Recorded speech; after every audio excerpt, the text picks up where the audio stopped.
Bom dia a todos. Há sempre um momento de paragem nas nossas vidas quando um grande sonho se concretiza ou quando um grande sonho começa. Isso também acontece com as tristezas e com as desilusões, mas hoje, pelo sonho é que vamos. E é esse o tema do nosso TEDx. A partir desses momentos é como se tudo se referenciasse a esse momento. Ou se passou antes, ou se passou depois. É o momento zero. É o zero do nosso relógio. No dia 22 de junho de 2013, quase há cerca de 4 meses, aconteceu um momento desses para Coimbra. O momento em que a Unesco inscreve a Universidade de Coimbra na lista do Património Mundial, concretizando um sonho de muitas gerações e sonhado e imaginado de maneiras muito diferentes por todo o mundo. Nós que estivemos aqui somos e fomos apenas os atores desta temporada. Uma temporada longa, uma temporada de 10 anos, em que construímos um enorme dossiê para tentar demonstrar e mostrar a história magnífica da Universidade de Coimbra e para mostrar as evidências físicas, arquitetónicas, patrimoniais desta história que às vezes é tão difícil de contar. E, sem querer mostrar-vos e fazer um passeio pela Universidade de Coimbra, que está aqui mesmo atrás de nós, não posso deixar de lembrar a Rua da Sofia. Eu fico sempre arrepiado quando penso na Rua da Sofia. Uma avenida enorme, rasgada no século XVI, quando toda a cidade era uma malha urbana pequenina, densa. E para quê? Para construir os colégios que viriam alojar os homens de cultura, os homens que iriam transformar o mundo. Alguns colégios foram feitos para receber 8 religiosos, que iriam estudar em Coimbra e mudar o mundo. Ou, se quiserem, recordar o laboratório químico, o primeiro laboratório de química experimental, que veio rasgar claramente as fronteiras do conhecimento, ou o Jardim Botânico com as escolas médicas, mas não esquecendo também o Departamento de Matemática, ligado, por exemplo, à Revolta Estudantil de 1969.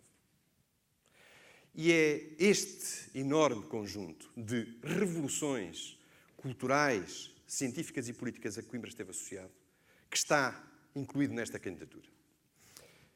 Eu convidava-vos, sem saírem dos vossos lugares, a fazerem agora um pequeno passeio comigo ao Camboja. 15 mil quilómetros de distância, Phnom Penh, a capital, onde, no dia 22 de junho, a Unesco faz este reconhecimento da Universidade de Coimbra como Património Mundial. Esta viagem ao Camboja leva-nos à Assembleia do Comitê do Património Mundial, que é um momento estranho para mim. 1.300 pessoas, 1.300 delegados, portanto, o dobro deste Teatro Gil Vicente completamente cheio, 150 países, que durante 15 dias, de uma maneira intensa, em 5 línguas, inglês, francês, espanhol, russo e árabe, discutem mais de 100 dossiês. Dossiês de novos bens a inscrever como Património Mundial, o estado de conservação, os riscos, os bens em risco e também, se quiserem, a filosofia, a política, o que são as grandes linhas orientadoras do património em termos mundiais. Mas destes 150 países, há apenas 21 que de cada vez têm voz, que de cada vez votam. É o comitê propriamente dito. E são esses 21 países que se vão pronunciar, que se pronunciaram sobre Coimbra. E eu não os sei de cor, mas gostava de os dizer, porque ultrapassa um bocadinho o que é a nossa visão, muitas vezes, eurocentrista do mundo. Então os países são, este ano, a Argélia, a Colômbia, a Etiópia, a Alemanha, o Iraque, a Malásia, o México, a Federação Russa, a Sérvia, a Suíça, os Emirados Árabes Unidos, o Camboja, a Estónia, a França, a Índia, o Japão, o Mali, o Catar, o Senegal, a África do Sul e a Tailândia. É, de facto, outra realidade.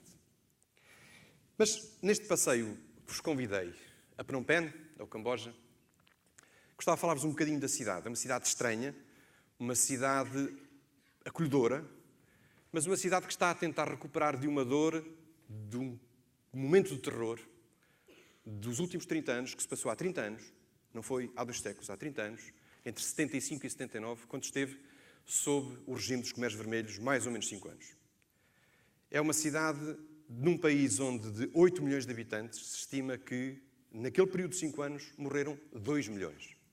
E esses 2 milhões morreram, naturalmente, assassinados, mas também pela fome, por terem sido transferidos de Phnom Penh para as províncias agrícolas, a tentarem reproduzir um modelo agrícola do século XI, e, sobretudo, por falta de cuidados mínimos de saúde. Todos os homens cultos, todos os homens ditos cultos, ditos académicos, foram mortos nessa altura. E Phnom Penh é uma cidade que ainda não recuperou totalmente. Está a recuperar. Ainda não tem transportes públicos. É uma cidade onde há inundações todos os dias, porque no tempo da monção em que nós tivemos, chove torrencialmente às 6 da tarde, muita umidade, muito calor e não há esgotos. Deixou de haver esgotos. Mas, ao mesmo tempo, é uma cidade onde a juventude, que foi quem sobreviveu, quem nasceu depois desse período, a juventude está a fazer um enorme esforço e faz restaurantes interessantíssimos. Estuda, à tarde, à noite vende gasolina para os milhares de motos e tuk-tuks que invadem a cidade e que tornam o ar irrespirável às vezes. É a cidade que depois tem a graça das flores de lótus, das ofrendas feitas com coco, das pulseiras de flores que oferecem ao Buda e também dos pardais. Os miúdos apanham pardais e depois as pessoas atiram o pardal do único monte, só há um monte em Phnom Penh, ou junto ao rio, para que o pardal leve os nossos desejos e os nossos sonhos. Portanto, há aqui um certo fascínio nesta cidade que nos acolheu. E há um outro, é que em Phnom Penh passa o rio Mekong. O rio Mekong é um rio enorme, caudaloso, com uma variação de caudal tão grande que os seus afluentes, em algumas alturas do ano, perdem completamente a noção do que estão a fazer. E, portanto, os afluentes às vezes correm ao contrário. Isto é, correm de jusante para montante. E é neste rio Mekong que, segundo diz a lenda, Camões salvou os Lusíadas, heroicamente a nadar. Não ali em Phnom Penh, um bocadinho mais abaixo, já na Foz, portanto, no Vietnã, mas era um rio Mekong que os nossos Lusíadas foram salvos por Camões. E é nesta cidade onde tomamos banhos de repelente a toda a hora, onde poupamos claramente nos perfumes, porque não vale a pena cheiramos todos à mesma coisa ao nosso repelente. É nesta cidade que Coimbra foi reconhecida Património Mundial e a que ficará naturalmente sempre ligado. Mas, estando naturalmente em Phnom Penh, vamos centrar-nos um bocadinho na questão do património mundial. Nós sabíamos que a tarefa ia ser uma tarefa muito difícil, porque o período de trabalho foi muito longo, mas nós tínhamos tido conhecimento, mês e meio antes, aqui em Coimbra, do parecer do ICOMOS. Um parecer excelente, muito bem feito, baseado em muitos peritos, num perito que esteve em Coimbra, mas o parecer dizia claramente assim: Coimbra, a Universidade de Coimbra tem valor universal excepcional. Excelente. Coimbra, a Universidade de Coimbra, tem todas as características intrínsecas para ser património mundial. Excelente. Mas não reconhecemos os 4 critérios que propõe, só reconhecemos 2. E um dos que não reconhecemos é o da influência determinante nas culturas e nas ideias do mundo. E, além disso, achamos que devem esperar um ano. Porque há questões administrativas, há questões burocráticas que têm a ver com a proteção do bem, que a Universidade está aí há 700 anos, portanto, há de estar mais 700. Ok, portanto, vamos esperar um ano para concluir toda essa malha. Isto foi um balde de água fria completamente. Não foi isso que passou para os jornais, a comunicação social às vezes é muito otimista e disse está tudo bem. Não estava tudo bem. Para nós foi um balde de água fria, porque sabíamos que um ano de espera ia ser um sonho a desfazer-se. Ia ser o desencanto. Ia ser provavelmente o acabar de um projeto de muitos anos. E além disso, como devem imaginar, não nos conformávamos com o facto do critério 6, o chamado critério 6, aquele que diz que há uma influência cultural, uma influência nas ideias no mundo, que esse não pudesse ser aplicado a Coimbra. Que fosse só aplicado o da estrutura urbana, o do valor arquitetónico, o do valor mais material, se lhe quisermos chamar. E, portanto, o que fizemos, tivemos este parecer mês e meio antes, foi trabalhar dia e noite. Trabalhar dia e noite para convencer o mundo, para mostrar ao mundo o que já tínhamos feito e que os problemas estavam a ser resolvidos e para mostrar ao mundo que, de facto, aquilo que tínhamos vindo a dizer durante 10 anos e a pensar durante 700, era verdade. E chegámos ao dia da discussão, 22 de junho, mais ou menos esta hora, mais 6 horas no Camboja, como sabem, muitos em Coimbra a roer as unhas, e nós absolutamente nada nervosos, porque nestes momentos está-se tão tenso e tão atento que os nervos é uma coisa que não consegue aparecer.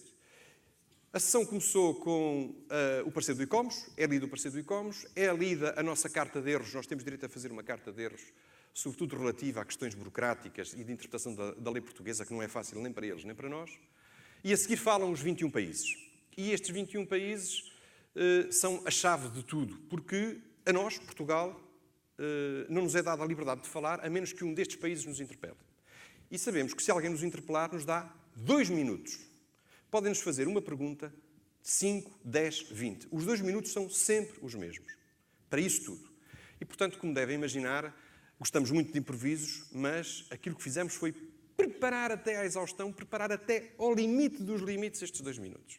E então andámos semanas a inventar, a imaginar todas as perguntas que nos pudessem fazer. E a nossa grande inspiração foi o TomTom, o GPS dos carros. Porque aquilo que fizemos foi 50 perguntas, 50 respostas. E agora, se nos perguntarem a 1, e a 5 e a 6, então vamos fazer uma resposta que junta a 1, a 5 e a 6 de uma maneira mais compacta. Tipo TomTom, portanto, vira à esquerda e depois vira na segunda à direita.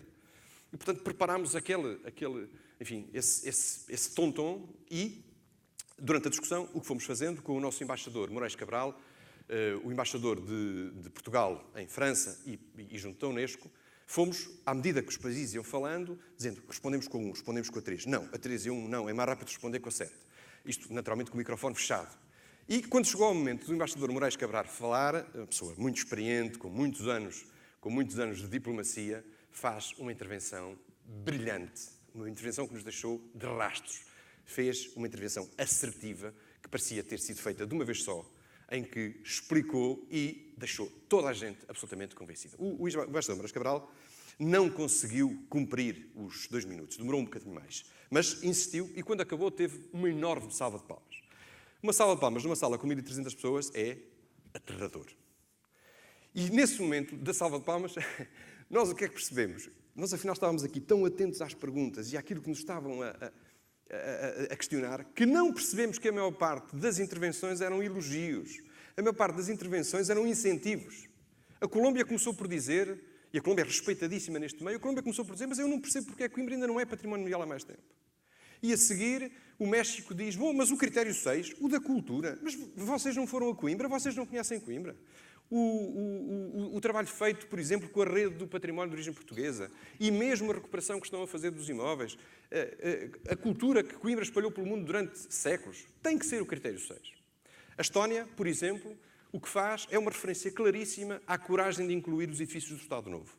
Diz, pois, a história é a história toda, mesmo os períodos cinzentos da história. Muito bem incluíram o Estado Novo, os edifícios do tempo de Salazar, neste período, neste percurso da universidade, fizeram muito bem. A história é uma história que se conta completa. E a Índia, o embaixador da Índia é uma pessoa que tem sempre um ar austero, muito firme.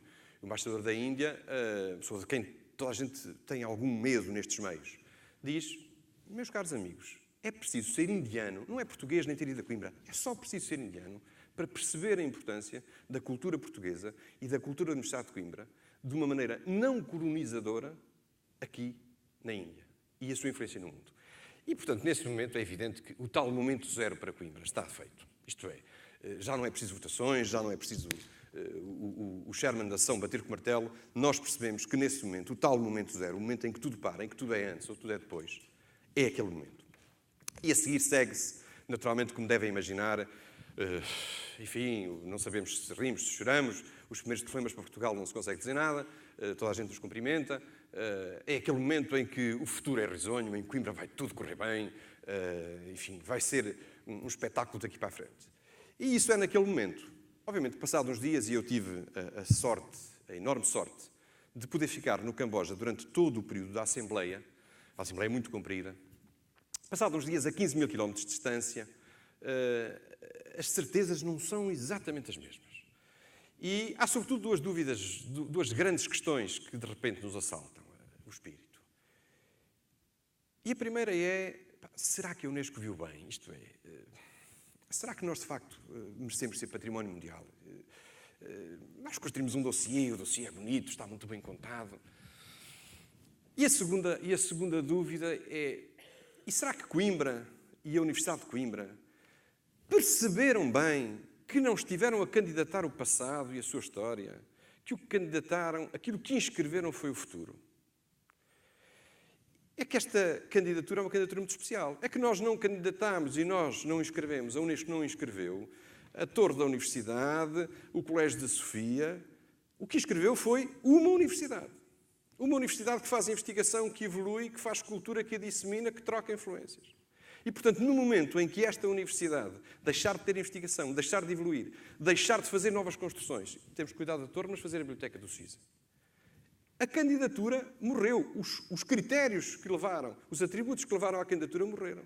E, portanto, nós fizemos, todos, este facto notável, este feito notável de conseguir fazer uma candidatura do futuro. E o mesmo se diz com a cidade, porque a cidade envolvente, a zona urbana, não é uma mera zona tampão, é a zona histórica da cidade. E, portanto, no momento em que morrer, no momento em que eu não tiver legislação urbana, acabou a candidatura. E estas são, obviamente, as preocupações que nos assaltam e, nestes momentos, obviamente, perguntamos se temos coragem, fôlego, para, a partir de agora, garantir os tais sonhos, e é de sonhos que falamos. Garantir todos se Coimbra se vai conseguir afirmar, e a sua universidade, como, de facto, um polo de excelência de cultura, ou continuar a afirmar. Se vai conseguir juntar o património às pessoas, se vai conseguir ter projetos de turismo de excelência, projetos articulados, se vai conseguir, do ponto de vista do ensino e da investigação, juntar esta força da história e ser um centro de criação do saber ao nível do património. E, sobretudo, saber se consegue ser motor para tudo quanto sejam projetos de melhoria da qualidade de vida e do tecido económico e social. Porque, senão, não vale a pena. Passámos 15 dias no Camboja, foi excelente, mas não vale a pena. E quando estamos com estas dúvidas todas, há sempre uns episódios, e o episódio com que, a história com que eu acabo, há sempre uns episódios que nos tiram as dúvidas todas. E num dos últimos dias, sentado na entrada do hotel, senta-se ao pé de mim uma pessoa de mais idade, um homem de idade, com um ar sereno, mas sério, de quem tem uma história de vida, não digo pesada, mas palavras de circunstância, não sobre o tempo, mas sobre a Unesco, sobre Coimbra, e eu arrisco falar da história do Mekong e do Camões, e ter sido esta curiosidade de Coimbra ter sido classificada num sítio onde passa o Mekong. E ele diz-me, muda de expressão e diz, mas Camões, claro, mas quem fala de Portugal não se pode esquecer de Pessoa. E aí fico eu arrepiado porque eu estou a falar com um embaixador de um país do Médio Oriente que não tem nada a ver com lusofonia. E quando é o meu espanto, ele diz-me assim, e Saramago? Conhece Saramago? Gosta de Saramago? E depois faz um elogio à cultura portuguesa absolutamente notável. E eu fico absolutamente convencido que não se trata de querermos, não se trata de podermos. Nós temos, de facto, um desígnio, nós temos uma obrigação de manter viva e fazer crescer, como dizem os brasileiros, currículo que não estica, minga, este sonho de Coimbra. E vou terminar como comecei. Há sempre um momento de paragem quando há um grande sonho que começa. Há sempre um momento de paragem quando há um grande sonho que se concretiza. E este sonho do dia 22 de junho de 2013, no Camboja, para Coimbra, só pode ser um momento zero se hoje, para alguns de nós ou para muitos de nós, for também um momento zero para percebermos que este sonho tem que ter caras, tem que ter obreiros. E que não vale a pena ter feito nenhuma classificação como património mundial se cada um de nós não for esse património mundial no futuro. Muito obrigado.